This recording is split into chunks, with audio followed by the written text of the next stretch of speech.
காரைக்கால் அடுத்த திருநள்ளாறு ஸ்ரீ தர்பாரண்யேஸ்வரர் ஆலயத்தில் ஆடி மாத வளர்பிறை பிரதோஷ பூஜையில் ஏராளமான பக்தர்கள் சுவாமி தரிசனம்.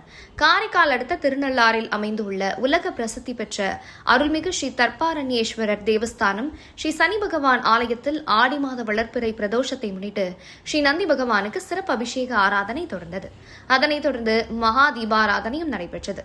முன்னதாக மஞ்சள், பால், தயிர், விபூதி, சந்தனம் மற்றும் பஞ்சாமிர்தம் உள்ளிட்ட பல்வேறு திரவியங்களால் அபிஷேகங்கள் நடைபெற்றது. தொடர்ந்து மகா தீபாராதனையும் நடைபெற்றது. ஆடி மாத வளர்பிறை பிரதோஷம் ஏராளமான பக்தர்கள் கலந்து கொண்டு நந்தி பகவானை வழிபட்டனர்.